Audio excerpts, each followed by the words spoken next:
Which probably was very relevant in the after the Berlin Conference, 1880 something, 1884, 85.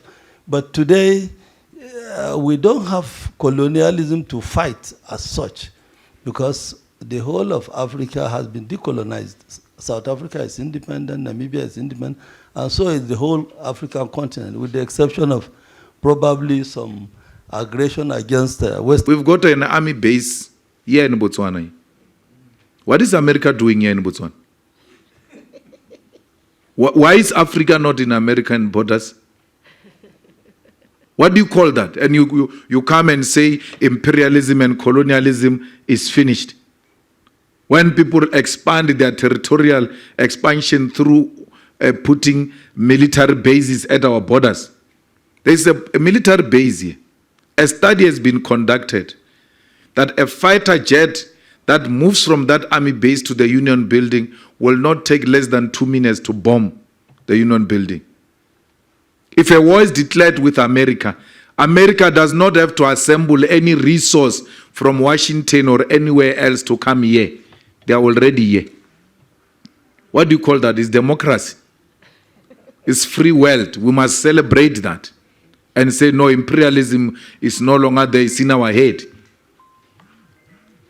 We understand what Putin is fighting against because we have it here. Here. What is it doing here? We never went to Asia. We never went to Europe. We never went to America. We are here. We don't establish bases anywhere. Why should you establish bases in military bases in our continent? And when we speak, it's called old-fashioned politics. That they are out of fashion. There's no such a thing as imperialism. When imperialism is breathing on our neck, yeah, we're not going to allow that. We are going to expose that American military base here all the time in the platforms we get and educate our people that this is exactly what Putin is fighting against. America will not allow that. That Russia must go and establish a military base in Cuba with missiles facing the USA. They won't allow that. So we must not be allowed, we must not be asked to accept the things that you will not accept if they were to happen in your countries. And organization in 1949, a long time ago, and the reason is because we were occupied and attacked in 1940. And all the generations of politicians from that day to this have been saying, never again should that happen to Norway. For us, NATO is a defensive alliance. It remains a defensive alliance, and that's our primary motivation for being in it. This has not prevented us in any way in being anti-imperialist, anti-colonial, and we've been supporting liberation movements in Africa throughout the post-war period, including strong and consistent support for the anti-apartheid movement in South Africa. The problem right now is that we see that the imperialist ambitions right now mainly are coming from Russia. And what we see is that the war in Ukraine, the attack on Ukraine, is a part of imperialist ambition of Russia. And also the occupation there you could really easily see it as a colonial experiment. I don't necessarily think that you would agree with this based on what you said, but in the spirit of openness. Ukraine peaceful solution is that Ukraine must not join NATO. That's the solution. So that we protect the territory. I mean, Russia doesn't feel threatened. It's as simple as that. And I sympathize with you, and I like the fact that you like dialogue, and I like dialogue. We can engage about that because NATO is not a very peaceful organization. You can't talk peace and NATO in one sentence. It's not true what you are saying, because what peace did NATO take to Libya?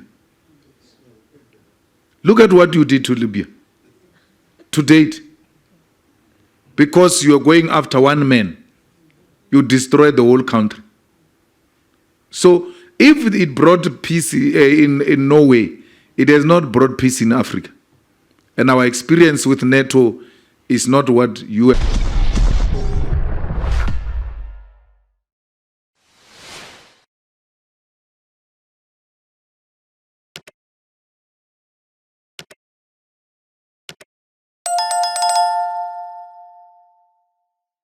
Direct investment, which I think you've criticized in some way.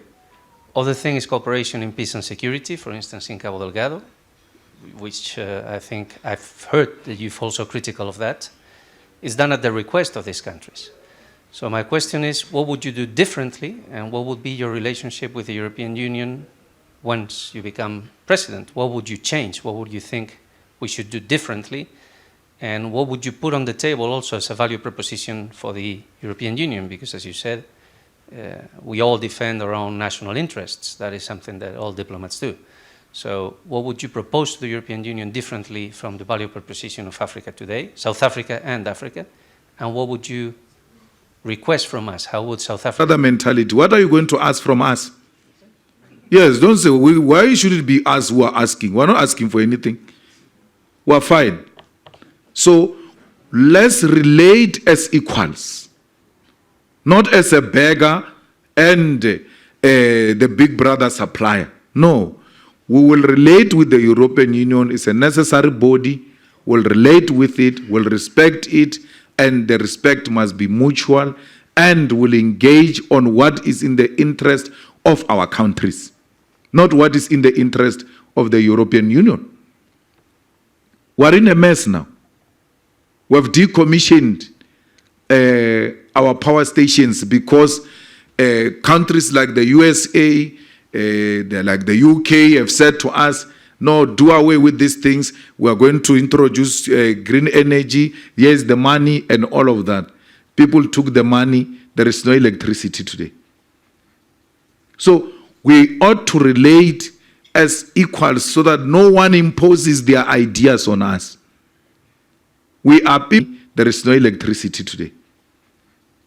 So we ought to relate as equals so that no one imposes their ideas on us.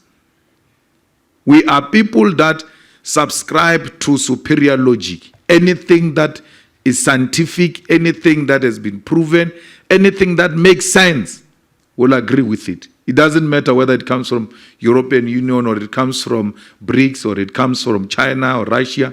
No, we will not agree with anything that seeks to belittle us and make us look like we are beggars in this kind of a relationship. So that's the same with AGOA.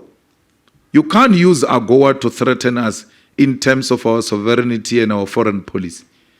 That if you are going to bring Putin here and not defy, will do away with AGOA. You can do away with AGOA. We remain with our sovereignty. Should you strip us of our dignity because we are desperately looking for AGOA? That our foreign policy is now determined somewhere else. Which nation can be proud of that? That our foreign policy is determined somewhere because we are benefiting. I think Abanga Okuti. Okay, name in the country. Name in the country. It's coming. Okay. It's very important to have a conversation. Mm-hmm. My name is Andreas Peschke, and I'm the ambassador of Germany. And well, thank you very much, Siabonga, for the dialogue and reaching out. There's one thing I would like to mention. I listened to you very carefully when you spoke about the Marxist and Leninist principles of your organization. Some here in the room would know I grew up in a communist country. I grew up in a country called the German Democratic Republic, also known as East Germany. So I had a first-hand real experience of really existing socialism. And so we had all these Marxist theories. I read a lot of Marxist texts at school. We always had Marx, Engels, you didn't mention Engels, and Lenin in our rooms as the guiding figures. We had nationalized everything. We had nationalized the land, we had nationalized the enterprises. But then after 40 years, we woke up and we realized that it didn't work. So the socialism as we experienced it, the communism as we experienced it in East Germany, it simply did not work. So when the Soviet Union broke up, I think we took the destiny in our hands and joined our brothers in Western Germany in order to build a social market economy. So I'm just sharing this and to let you know. And I'm happy, you know, because I'm an example. Maybe it's interesting to you to speak to somebody who has this first-hand experience. I'm ready to share this experience in more detail of how real existing socialism looked like. Where else? We're not Germans, we're South Africans. In China, they've got socialism with Chinese characteristics. What stops South Africans from having socialism with South African characteristics? Learning from Germany, what worked, what did not work. Take the good things, leave the bad things. Why capitalism always resort to Chinese principles, to socialist principles, every time they get into trouble? When the banks failed in 2008 and put the world into a financial crisis, it was socialist principles that took the world out of that crisis through state intervention. Where was capital at that time? If we go now, we're in Pretoria now, let's go to commercial crimes or go to liquidation or high court and all of that. Every day without fail, there are private companies that are being liquidated there. Who said if it's capitalist owned or private owned, it's inherently successful? Who said that? So it's an ideological debate we can have. We know what happened in Eastern Germany. We know what happened in the Soviet Union. We know what's happening in China. We know what's happening in Cuba. So we can have a deeper discussion about whether this is really a way out.